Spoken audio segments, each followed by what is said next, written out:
Altrove Café y Negocios presenta Porque generan riqueza y bienestar. Visionarios. Solo aquí, en CTX. Bienvenidos.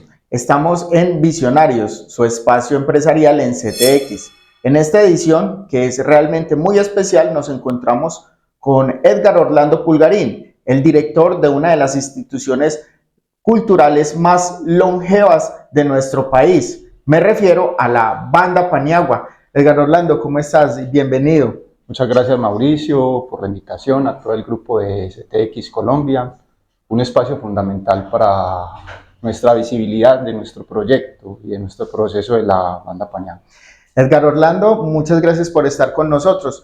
Quisiéramos preguntarte en primera instancia cómo unos pobladores palenqueros cimarrones terminaron habitando el occidente de Medellín y en su momento tomaron la decisión hace casi 200 años de iniciar con un proyecto que es la Banda Paniagua, de convertir a esta institución tan longeva que ya en el 2026 cumple su primer bicentenario. Mauricio, todo lo podríamos resumir en una conjunción de elementos y acontecimientos que en ese momento llevaron a eso, a constituir la banda de música más antigua del país. Lo que te voy a contar es según tradición oral. Afortunadamente a mí me tocó el último de los directores de la banda, de los viejos, de los paniaguas. Entonces digamos lo que se logra transmitir esa información. El fundador de la Banda Paniagua fue un esclavo que recibió la libertad acá en el territorio, nombre de Narciso Paniagua Amaya.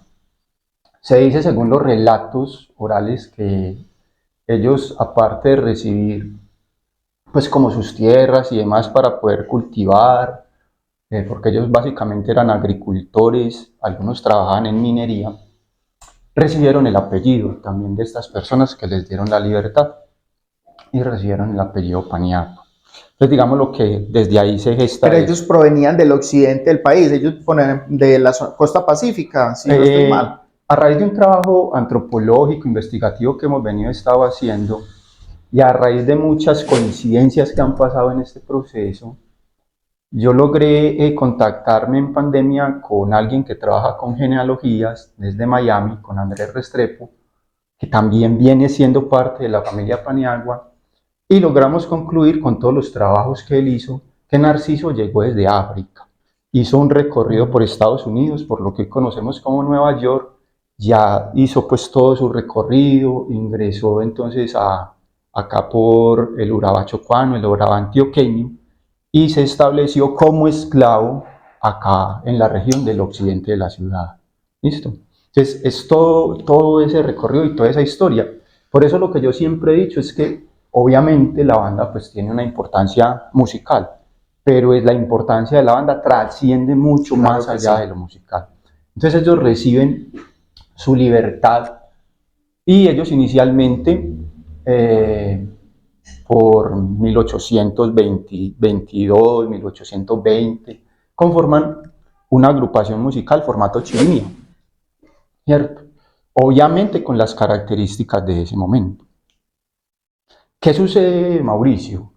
Que en el año de 1826 hay un cambio administrativo demasiado importante en lo que conocemos como el departamento de Antioquia, y es que hasta ese momento la capital era Santa Fe de Antioquia.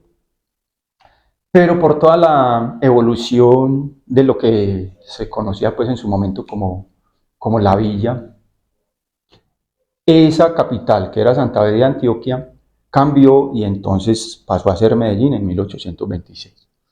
Esas festividades o esa declaratoria se hizo en abril del 1826 y la banda la tuvieron que traer en bestias, en caballos, desde Río Negro, porque todas las personas que estaban dirigiendo el territorio de Antioquia desde el occidente se trasladaron hacia el oriente. Entonces, como no había una banda para esa festividad de la declaratoria de Medellín como capital de Antioquia, entonces la banda llegó desde Río Negro y ahí se creó la necesidad de tener una banda. Vuelvo y juega. por la tradición oral, entonces se dice que tanto esas personas que les dieron la libertad como la iglesia organizaron eso que era una chirimía en una banda. Y ahí se constituyó la primera banda particular de Medellín y de Antioquia, la banda Paniagua. Y del país Y también. del país, sí. Eso es un trabajo, reitero, que hemos venido desarrollando frente a la parte investigativa. Sobre lo de investigativa, perdón que te interrumpo un momento, es que me preocupa mucho el tema de que todavía es tradición oral. Hay un esfuerzo muy grande y sería bueno como invitar a los historiadores para que cooperen en este gran esfuerzo porque hay que documentar todo eso. Es Sí, muy importante. sí, Mauricio. Digamos lo que afortunadamente antes de fallecer don Gustavo Paniagua, que fue el último pues como de esa tradición de ellos, yo siempre lo llamo como la última generación de los viejos de la banda, se logró que la Universidad de Antioquia editara un libro de la banda Paniagua. Ese libro lo pueden consultar todas las personas en las bibliotecas públicas de la ciudad. Entonces, es muy bueno porque él dejó ahí plasmado todo esto que te estoy contando y desde el grupo de músicas regionales de la Universidad de Antioquia se logró hacer ese trabajo y plasmarlo ahí. Pero yo siempre que ojeo o leo el libro, siempre digo que eso es como un abrebocas, un simple Sí. abrebocas porque hay mucho Es que demasiado, investigar, o sea, claro. es que es demasiado lo que hay que investigar desde esa parte histórica, de la antropología y sociología de lo que es la conformación de la banda Así Paniagua, es. porque desde ahí, desde ese palenque que tú muy bien lo mencionaste, fue que se empezó a colonizar todo el occidente de la ciudad de Medellín. O sea, mira que, vuelvo y reitero, es más allá de una tradición, una historia musical. Y también hay un tema genético muy interesante porque me mencionaba la doctora Yesenia Bedoya, que es muy cercana a la banda, en que en su momento, digamos, los primeros organizadores de la banda, que eran personas palenqueras, afrocolombianos, con el paso del tiempo y con la mezcla pues obvia que hay por habitar estas tierras, termina siendo ya una gente con una tez más clara, o sea, fue transformándose pues por vivir aquí en Antioquia. Vos sos descendiente directo de ellos también. Es muy rico esa documentación que hizo la Universidad de Antioquia porque al final del libro hay un árbol genealógico, ¿cierto? Desde Narciso hasta la actualidad. Entonces, cuando yo observo ese árbol genealógico, yo vengo directamente desde el linaje de Narciso. Obviamente, ¿qué es lo que pasa? Eso que vos decís, que obviamente con esas mezclas y demás, entonces, dentro de lo que es la familia de mi progenitora, de mi madre, ellos son los que vienen con el linaje de Paniagua, sino que mi abuelo era Efren de Jesús Álvarez Paniagua, entonces yo soy Pulgarín Álvarez.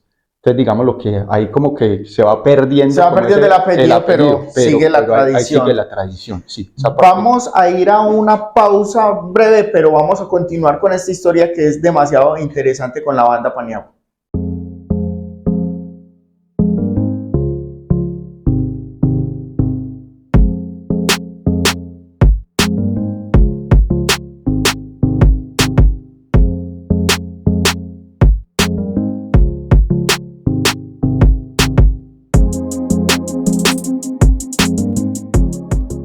Altrove Café y Negocios, Carrera 65, número 2 A26, en Medellín, Colombia. Continuamos en Visionarios, aquí con el director de la banda Paniagua, Edgar Orlando Pulgarín. Edgar, entonces, ese trasegar, pues hay que ir avanzando, digamos, en el tiempo. Son muchos los acontecimientos. A mí se me viene a la mente, por ejemplo, la Guerra de los 1000 días, que a ellos les tocó todo ese proceso. Luego, a mediados del siglo XX, con el proceso de las violencias entre los partidos políticos. Luego, a finales del siglo XX, lo que conocemos, pues más recientemente, las violencias dentro de nuestras comunas, que también fue un proceso muy duro, reciente, de hace unos 20 años, menos de 20 años, que se ha vivido en la Comuna 13, que ya, digamos, la Comuna 13 son los límites del territorio donde siempre ha estado asentada la banda Paniagua. ¿Por qué no nos cuentas esos momentos críticos que te ha tocado, o a usted, Edgar Orlando, le ha tocado vivir en carne propia? Ahí me tocó la última época violenta del territorio. Es de anotar que en toda esta trayectoria de la banda, ahorita en septiembre cumple 198 años. La mayor parte de ese tiempo la banda estuvo asentada en la Comuna 12, la América, y en la Comuna 13, que es la Comuna de San Javier. Luego de ciertos acontecimientos, pues la banda se traslada a La Loma. La Loma es una vereda del corregimiento de San Cristóbal, la Comuna 60, y es el límite entre lo rural y lo urbano. Y es un camino perfecto para el tránsito de lo ilegal, ¿cierto? Entonces nos tocó vivir todo eso. De hecho, pues a pesar de que, digámoslo así, lo más visible es la Comuna 13, pues el principal asentamiento de los grupos paramilitares estaba en La Loma. Y es un territorio que frente a eso le falta ser más visible, ¿cierto? Y ahí es donde la banda Paniagua sufre un abandono institucional en todos los niveles. En todos los niveles, la banda, de hecho ya a raíz de ese coletazo, yo soy director de la banda desde el año 2018, yo la recibí con 5 integrantes. Cuando la banda, pues en su momento, hasta antes de eso, los integrantes oscilaban entre 12 e incluso a veces 18 integrantes en una presentación. Pues sí, fue muy triste porque la banda tuvo que dejar de ensayar prácticamente. El formato, digamos, lo que ya no era esa banda, pues, que conocíamos, tradicional, robusta. Entonces fue muy triste esa parte. La banda, si nos vamos un poco más atrás, sobrevivió a 57 guerras civiles en el país. Tremendo. Sobrevivió a toda la violencia política que se vivió en el territorio, ¿cierto? Pero hay algo muy bonito y muy fundamental que hace parte, reitero, de ese trabajo que venimos rescatando, y es la época en que se conformó la banda, ¿cierto? Pura época de casi el libertad, nacimiento de la República. de la República, Casi el nacimiento de la República. Entonces, vuelvo y reitero, obviamente estamos haciendo un rescate de la parte musical, pero lo que más hay que rescatar y valorar de la banda es esa parte, sí, la parte histórica y la cultura de la banda. Sí. Definitivamente. ¿Cómo se ha transformado, ya hablando directamente de lo musical, los géneros musicales, cómo se han transformado, también los instrumentos? Hubo un momento en que llegaron nuevos instrumentos, percusión, de viento. ¿Cómo ha sido esa transformación en el tiempo? Entonces, como lo dije inicialmente, la banda fue una chirimía, con tambores tipo africanos, ¿cierto? Parches o cueros de animales, flautas de madera. Ya cuando se conforma la banda, entonces llegan los primeros instrumentos desde Alemania, entran obviamente por el occidente del departamento, y en esas primeras bandas, en la segunda generación, hay que hablar de un instrumento que es muy extraño y es la única banda que lo ha tenido en el país. Ese instrumento se llama oficleito. Oficleito. Y es de la familia de lo que conocemos como las tubas. Cuando uno se remonta incluso a la Banda Sinfónica Nacional y a bandas de esa relevancia y importancia, uno se encuentra que la banda Paniagua es la única en el país que ha empleado ese instrumento en su conformación. Entonces, inicialmente, obviamente por la época, pues esa primera banda Paniagua lo que interpretaba era marchas militares, un poquito de danzas. Hablando de eso, ¿cuál es esa, digamos, esos temas que le piden más a la banda cuando hace sus presentaciones, que la gente pues más le gusta? Pues obviamente por el contexto en que se creó, en territorios como Castilla, Buenos Aires, recuerdan mucho a la banda por la parte de lo eclesiástico, que fue quizás el contexto por el cual se creó, ¿sí?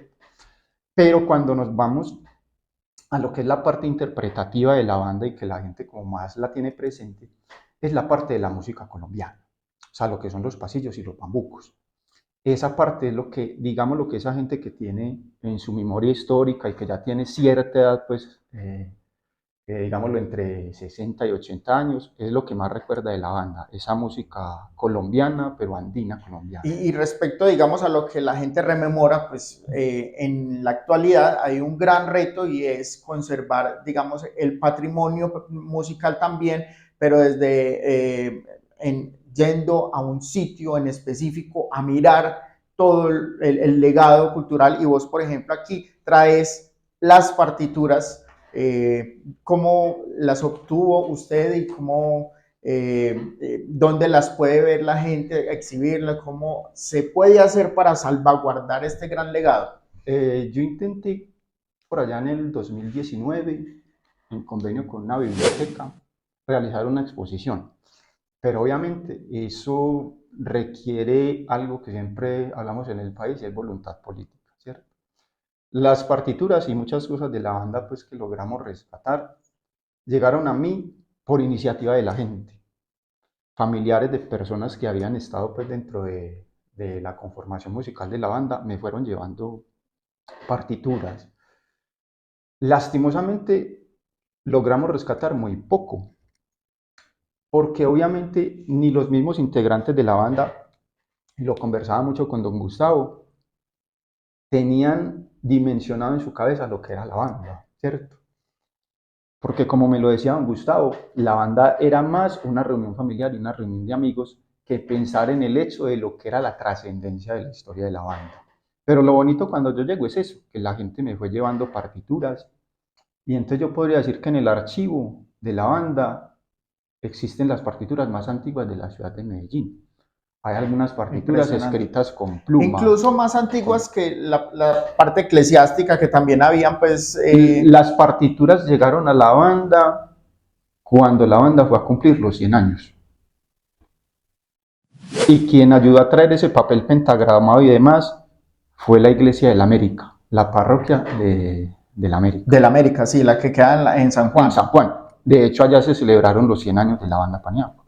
Hablando de eso, ¿qué preparativos se están haciendo ya para esta gran fecha que se avecina de los 200 años de la banda? Pues bueno, nosotros, yo estuve ausente por motivos personales cerca de año y medio, retorné ahorita hace 3 meses a la dirección de la banda. Y digamos los que ya estamos visibilizando eso. Es difícil, es complejo. La banda nunca había salido del país.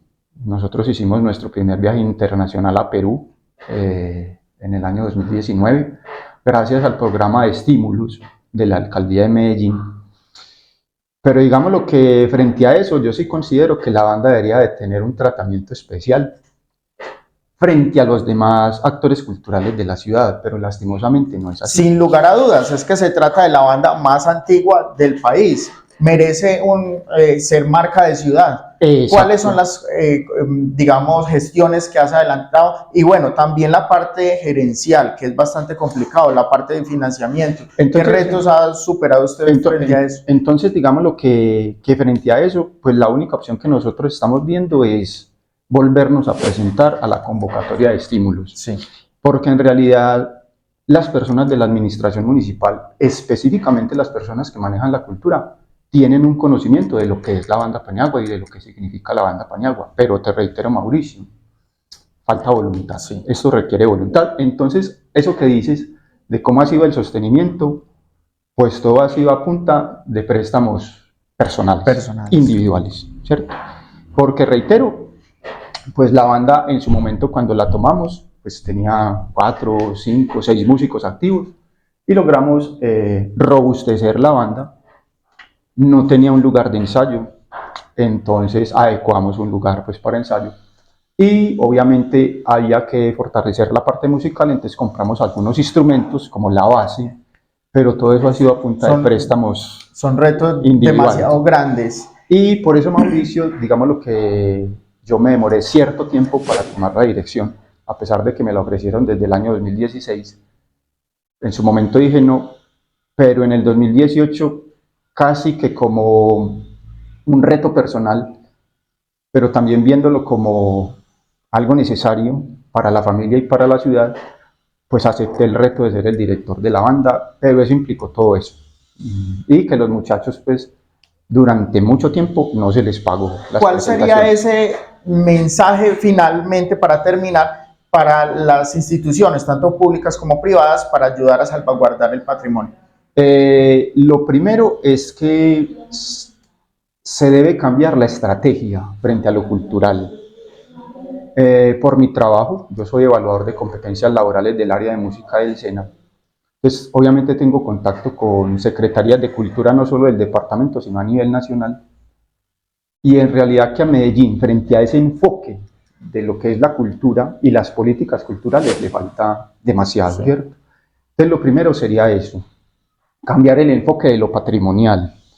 Incluso me han dado más apertura en el Ministerio de Cultura, que me han escuchado, que en la propia Secretaría de Cultura de la Alcaldía de Medellín. Entonces sería eso, cambiar el enfoque y cambiar mucho. Ese sería como finalmente el llamado. Sí, y cambiar mucho lo que es el sentido de la palabra cultura que se tiene acá en la ciudad de Medellín. ¿Sí? Muy importante. Porque en realidad, frente a este tipo de procesos y proyectos, que reitero van más allá de lo musical, no hay una real política de conservación frente a eso. Entonces a nosotros nos toca así, como siempre se ha hecho con la banda, desde la parte personal, desde los préstamos, o ahorita, por ejemplo, intentando de nuevo que la banda tenga un taller de reparación, mantenimiento y venta de instrumentos. O sea, ahí están los valores agregados. Exacto. Que se deben sumar. Ajá. Muchas gracias, Edgar Orlando, por acompañarnos y estar con nosotros. Este ha sido algún recorderis que tenemos que tener en cuenta sobre uno de los grandes patrimonios de la ciudad de Medellín, la banda Paniagua. Continúe con nosotros en Visionarios, aquí en CTX. Los leemos con atención en la caja de los comentarios. Siga con nosotros en CTX, la contundencia de los hechos. CTX Colombia, una videorevista de Medellín, por Medellín y para Medellín. CTX, la contundencia de los hechos.